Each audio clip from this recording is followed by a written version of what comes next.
আমার নাম বিজয় বর্মন। আমি এসেছি নারায়ণগঞ্জ জেলা থেকে। এখানে কাজ শেখার পদ্ধতিটা হলো সকাল 8টা থেকে 10টা পর্যন্ত থিওরিক্যাল ক্লাস করানো হয়। থিওরিক্যাল ক্লাস শেষে অভিজ্ঞ উস্তাদদের সাথে আমাদের ফিল্ডে কাজে পাঠানো হয়। সেখানে উস্তাদদের কাছ থেকে আমরা সকালে যেটা থিওরিক্যাল শিখি সেটা প্র্যাকটিক্যালি করতে পারি এবং উস্তাদরা আমাদের খুব সুন্দরভাবে প্র্যাকটিক্যাল কাজটা হাতে ধরিয়ে বুঝিয়ে দেন। আমাদের ক্লাসরুমে যে বিষয়গুলো বোঝানো হয়, আমরা যদি বাইরে কাজে যাই আমরা অভিজ্ঞ সেই কাজগুলোই দেখতে পাই, কারণ স্যার আমাদের যেই মেথডে বোঝায় বাহিরের কাজগুলো সেম ওইভাবে করা হয়। আমরা এখানে যেই কোর্স ফি দিয়ে কোর্সটা করেছি আসলে সেটা খুবই কম আমার মনে হয়েছে, কারণ এই কোর্স ফি দিয়ে অন্যান্য জায়গায় আমরা দেখেছি ওইখানে আরো কোর্স ফি বেশি নেয়। দেখা যাচ্ছে কেউ 15,000 টাকা চায়, কেউ 20,000 টাকা চায়, কিন্তু ওই তুলনায় আমরা যে কোর্স ফি দিয়ে এখানে কোর্সটা করেছি এটা খুবই কম।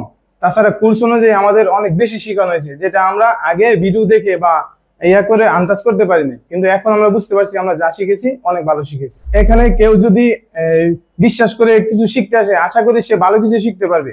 টাকা অনুযায়ী সে অনেক বেশি কিছু শিখতে পারবে। তাই নতুনদের প্রতি আমার একটা অনুরোধ যে আপনারা যাচাই বাছাই করবেন, যাচাই বাছাই করার পর এই জায়গায় আসার জন্য অনুরোধ রইল। এখানে আমাদের ট্রেনার আছে জামাল স্যার, উনি আমাদের খুব ভালো করেই ক্লাসগুলো নেয়। প্রথমে একটা বিষয় সম্পর্কে তাত্ত্বিক জ্ঞান দেয়, তারপর সেটা আমাদের হাতে দেয় যে আসলে এর ভিতরে কি আছে, এরপরে এটা কিভাবে বৈদ্যুতিক সংযোগ হয় সেটা আমাদের প্রতিদিন ক্লাসে সেটা করিয়ে দেখান। এভাবে মূলত আমাদের ক্লাসটা করা হয়। তাছাড়া আমরা যদি ফিল্ডে কাজে যাই, ফিল্ডে যদি কোনো কাজ আমাদের দেখতে বা বুঝতে সমস্যা হয়, সেটা যদি পরের দিন এসে বলি যে স্যার আমরা ওই জিনিসটা বুঝি নাই, এই জিনিসটা আমরা ছবি তুলে আনছি, তখন উনি ওইটা আমাদের সুন্দর করে বুঝিয়ে দেন। We are from